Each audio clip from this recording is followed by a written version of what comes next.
The reading this morning is from 2 Samuel chapter 1 verse 1 from 7 to 27 and Psalm 130, 2 Corinthians 8, 7 to 15 and Mark's Gospel chapter 5 verses 21 to 43. So we're looking at 2 Samuel this morning. And it says here, now it came to pass after the death of Saul, when David had returned from the slaughter of the Amalekites, and David had stayed 2 days in Ziklag. So David had just had a battle with the Amalekites and obviously had won the battle. And in verse 7 he comes back and he's brought some news about the king. And an Amalekite comes to him and says that he effectively put Saul to death to put him out of his misery. And obviously Jonathan too had fallen as well. And the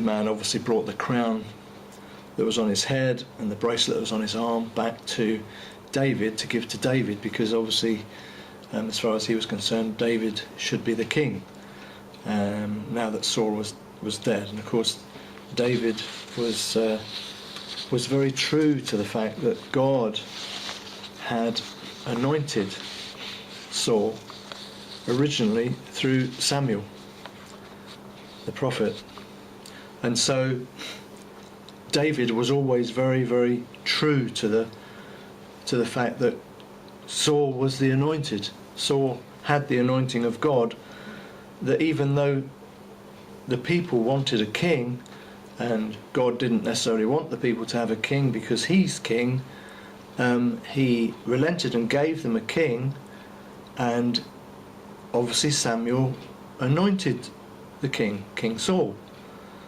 And so there was an element in which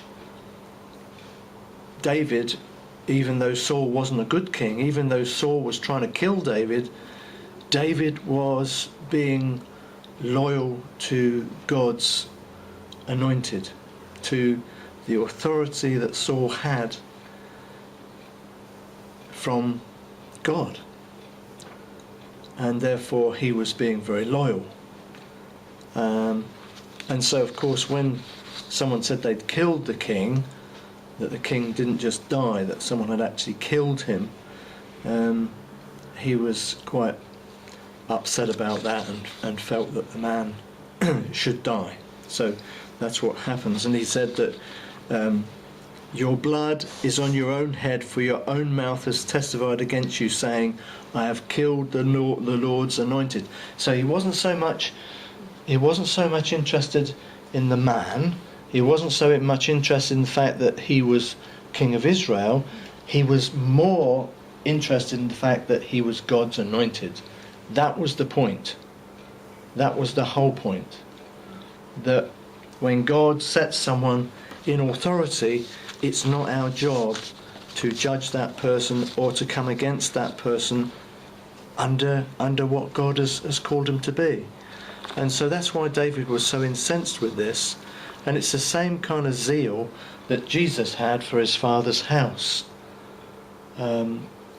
Jesus said, zeal for my Father's house will consume me. And this is the same zeal. We know that David had a heart after God.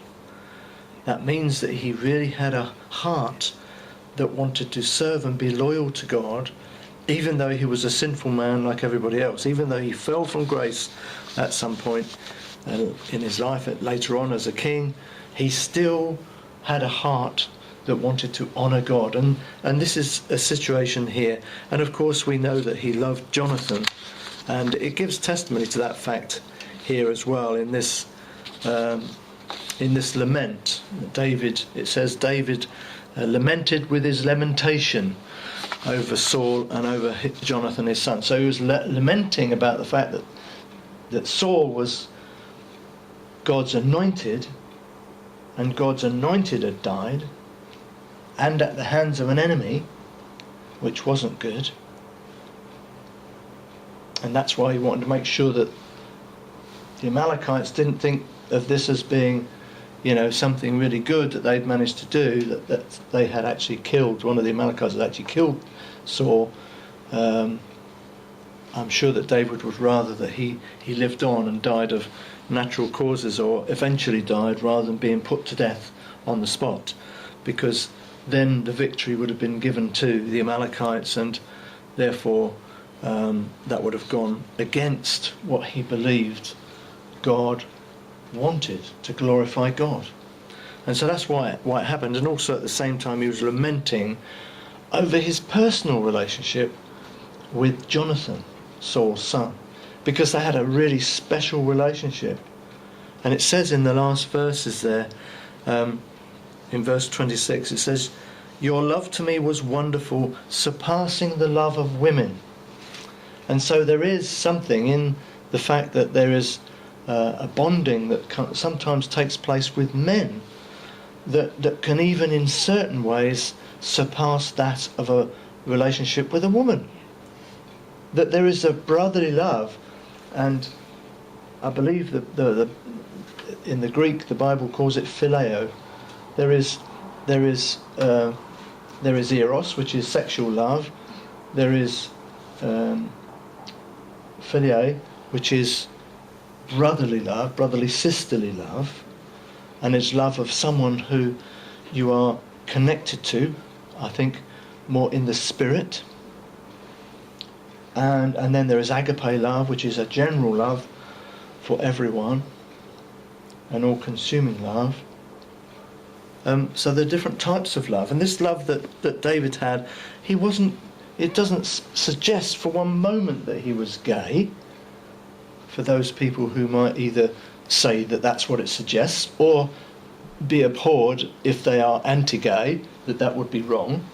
It doesn't suggest that, and it doesn't deny that. It doesn't say anything about that. So we mustn't assume or over investigate the text that it comes to us in just a pure brotherly love. That's all it was, as far as I'm concerned. And so we go with that. And this is what he was lamenting. He was really sad. He was really sad about this thing, so much so that he wrote, in effect, a Hebrew poem about it. But the important thing here is how he considered this whole question of the Lord's anointing, the Lord's anointing on a person, and how important that was for him. And so when he was anointed by Samuel, he knew that this was something very, very special in his life. And so until King Saul died, he upheld what God had put in place. And he gave Saul all the glory as much as he could. And he gave him respect and loyalty and all those things that made him what he was. And it's quite surprising when we look at the scriptures.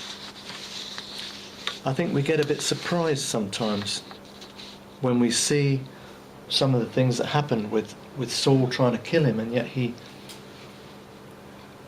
was still loyal to Saul. It's quite unique, and it says something to us really about loyalty, about our loyalty to God through people, about our loyalty to God in terms of how we deal with each other, in terms of wanting to respect one another and help one another and love one another. And I think that's something that we have to learn from this passage,